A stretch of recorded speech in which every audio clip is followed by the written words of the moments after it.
बार बार आपको कहता हूं कि भारत एक कृषि प्रधान देश नहीं है, जाति प्रधान देश है। मैं इस समय बुलंदशहर के कुछ लोगों के साथ हूं जो आज एससी कमीशन से मिलके आए हैं केपी चौधरी साहब के नेतृत्व में। सोचिए कि अगर एससी एसटी पर आरोप लगे, ओबीसी पर, पिछड़ा पर आरोप लगे तो कानून कैसे सक्रिय हो जाता है और गिरफ्तारी पर गिरफ्तारी होती है। लेकिन वहीं किसी शेड्यूल कास्ट के साथ अत्याचार हो, हाथरस में रेप हो जाए, रोज़ हत्याएं होती है जाति के नाम पर, लेकिन कार्रवाई नहीं होती। यूपी के बुलंदशहर की घटना है। एक जनरल कैटेगरी का शख्स था जिस पर 3-4 मुकदमे पहले से चल रहे हैं, 302 के मुकदमे हैं। वो जेल से जमानत पर आए थे और इन लोगों का कहना है कि वो जो शेड्यूल कास्ट के लोग जो घोड़चढ़ी जिसको कहते हैं, जो घोड़ी पर चढ़ के शादी करने जाते हैं, उसका विरोध हो रहा था। गोलीबारी हुई, उनकी मौत हो गई। पुलिस ने 9 लोगों को गिरफ्तार किया है। ये पीड़ित पक्ष है, इनका कहना है कि हम लोगों ने गोली नहीं चलाई है और 9 अलग अलग परिवारों के युवाओं को गिरफ्तार किया गया। तो मैं बार बार यही कह रहा हूँ कि अगर आरोपी एससी एसटी ओबीसी और माइनॉरिटी के लोग हों तो तुरंत गिरफ्तारी, मुसलमान हो तो सीधे आतंकवादी, आदिवासी हो तो नक्सलवादी, दलित हो तो बदमाश, चोर, डकैत। ये इस देश में, इसलिए मैं बार बार कहता हूँ कि भारत जो है वो कृषि प्रधान नहीं, जाति प्रधान देश है। उसके बाद भी ये लोग लगातार न्याय के लिए संघर्ष कर रहे हैं। क्या नाम हुआ आपका? मेरा नाम मदन पाल है सर। क्या है पूरा मामला? पूरा मामला जी 1 तारीख को एक शादी थी।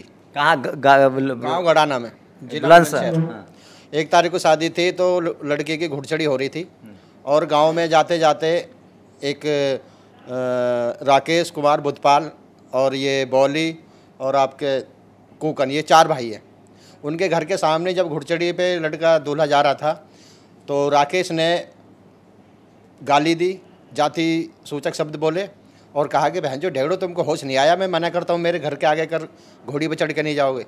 ये कब की घटना है? ये 1 तारीख की, इसी 1 तारीख 1 जुलाई 1 जुलाई की 2021 जी। भारत में रह रहे हैं, राम राज है यूपी में। हाँ। तो उस लड़के को उन्होंने, जो दूल्हा था राकेश ने, उसको खींच लिया, दूल्हे को घोड़ी से उतार दिया, घोड़ी से उतार के खींच दिया और उल्टा सीधा बोला। तो जब उसका एक भतीजा था राहुल, जो बुधपाल का लड़का है। आप थे उस बारात में? मैं तो नहीं था, लेकिन मैं, कोई इसमें से कोई आदमी है जो उस दिन बारात में थे? हाँ, क्या हुआ था बताइए। अच्छा, आप दूल्हे के भाई हैं? हाँ बताइए। मेरा नाम राजकुमार है और शाम 6 बजे की बात है, तारीख 1 जुलाई की। तो घुड़चढ़ी हो रही थी तो पूरे गांव में घुड़चढ़ी होकर आ गई थी। तो लास्ट में ही घर पड़ता है जो राकेश और बुधपाल और कुकन और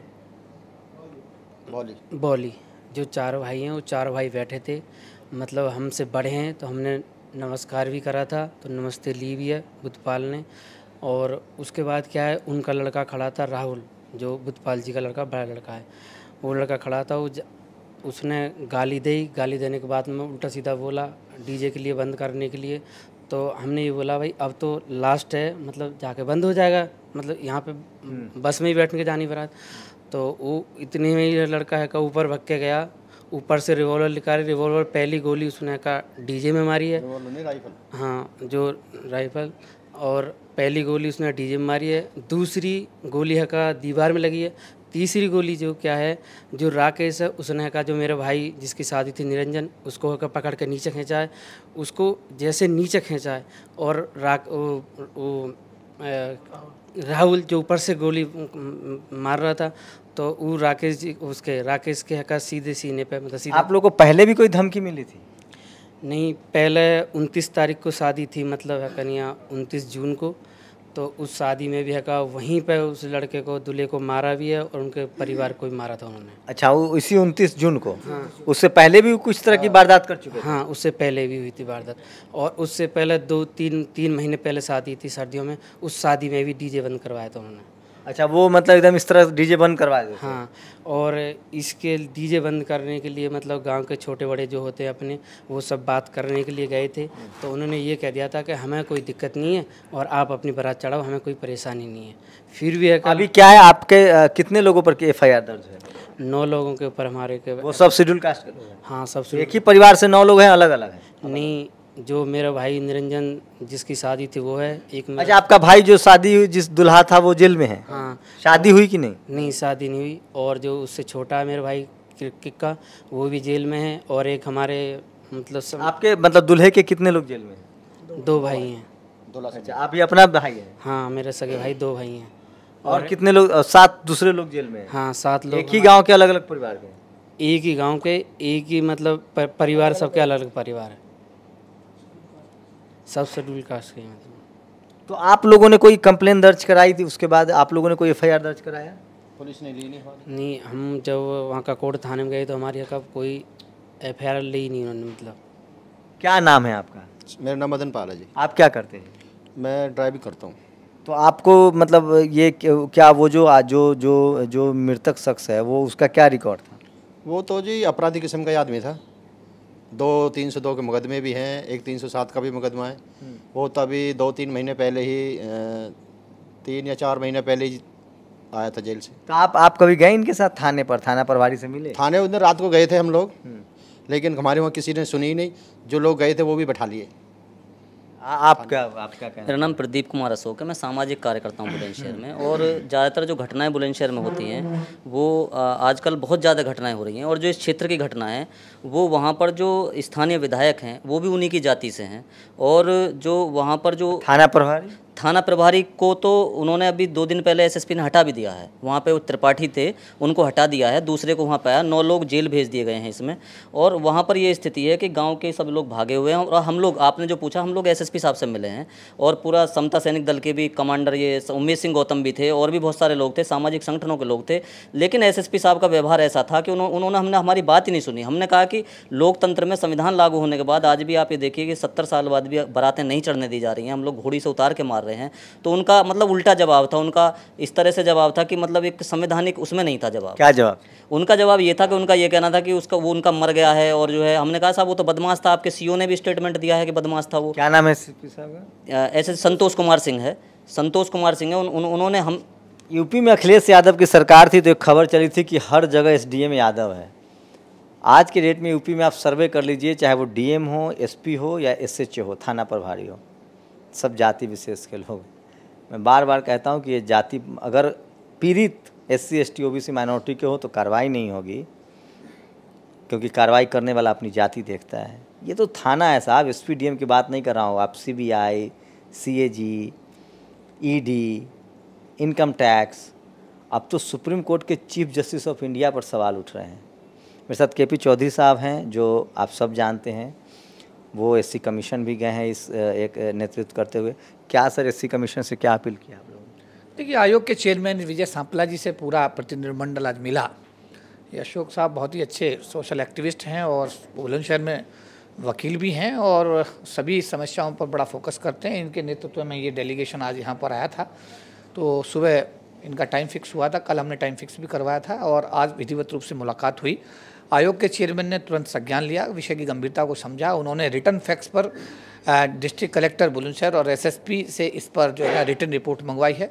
7 दिन के अंदर उन लोगों को कमीशन में आने के लिए आदेशित किया गया है कि और तुरंत एफआईआर करने के आर्डर किए गए हैं। तो आयोग की जो तत्परता थी आज वाकई उसकी जितनी प्रशंसा की जाए उतनी कम है। और गांव के जो लोग हैं ये भागे हुए हैं, गांव छोड़कर भागे हुए हैं, पलायन कर गए लोग। हाँ, गांव पलायन कर गए हैं।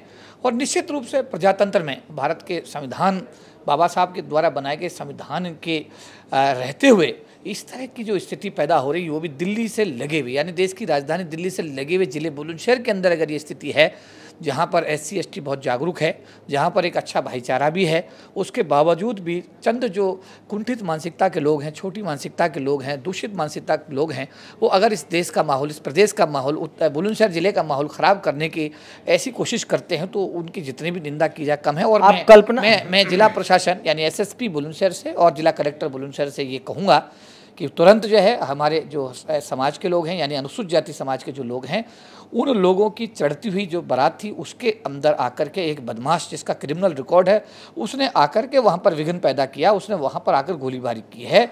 और हमारे लोगों की एफआईआर दर्ज ना करना इस बात को सिद्ध करता है कि जो वहाँ अधिकारी इस समय काम कर रहे हैं वो भारतीय संविधान का पालन ना करते हुए जातिगत दुर्भावना में काम कर रहे हैं। मेरा ये कहना है कि उनको तुरंत हमारे जो एससी समाज के लोग हैं उनकी एफआईआर दर्ज करके और जो दोषी लोग हैं उनको खिलाफ कार्रवाई करनी चाहिए।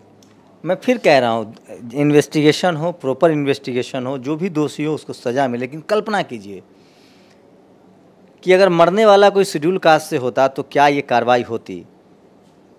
सोचिए जो आरोपी जो मृतक है उस पर कई तरह के आरोप हैं, वो जेल से छूट कर आए थे। 2 दिन पहले भी इस तरह की घटना हुई थी। मैं फिर कह रहा हूँ, भारत जाति प्रधान देश है, जाति देख के कार्रवाई होती है। सोचिए एक शख्स की मौत होती है, 9 लोग जेल में हैं। रोज़ इस देश में हज़ारों SC ST OBC और माइनॉरिटी के लोग की हत्याएँ हो रही है, महिलाओं से रेप हो रहे हैं, लेकिन इस तरह की तत्परता नहीं दिखती है। इसलिए मैं कह रहा हूँ कि SC ST OBC माइनॉरिटी के लोग अगर पीड़ित हैं तो कार्रवाई नहीं होगी, अगर वो आरोपी हैं तो ऐसे कार्रवाई होता है जैसे लगता है कि रॉकेट साइंस है। तो ये बुलंदशहर की घटना थी जिसको लेकर आप बताइए। मैं ये नहीं कह रहा हूँ कि पुलिस को पूरा हक है, इन्वेस्टिगेशन करे, जो सही है वो कार्रवाई करे, लेकिन सोचिए कि शेड्यूल कास्ट के लोग आरोपी बना दिए गए, मरने वाला जनरल कैटेगरी का है, तो किस तेज़ी से कार्रवाई हो रही है। और वही अगर मरने वाला कोई शेड्यूल कास्ट होता तो कार्रवाई के नाम पर क्या होता, आप अंदाज़ा लगा सकते हैं। इस देश में बहुत ज़रूरी है डाइवर्सिटी की। ये रिपोर्ट आपको हम दिखा रहे थे, लोग SC कमीशन गए हैं, SC कमीशन ने तलब किया SP को, जांच से दूध का दूध और पानी का पानी हो, लेकिन जो जिम्मेदार लोग हैं उनको जाति से ऊपर उठकर संवैधानिक तरीके से काम करना चाहिए। आप लोग अपनी प्रतिक्रिया जरूर दीजिए। कैमरा पर्सन निधि रतन के साथ शंभू कुमार सिंह, नेशनल दस्तक, दिल्ली। नेशनल दस्तक की आपसे गुजारिश है कि अगर इसको बचाना चाहते हैं तो नेशनल दस्तक को सब्सक्राइब करने के लिए रेड कलर के सब्सक्राइब बटन को दबाएं, फिर बेल आइकन की घंटी दबाएं। नेशनल दस्तक को बचाने के लिए बहुत जरूरी है कि हर खबर को शेयर करें, लाइक करें, कमेंट जरूर करें।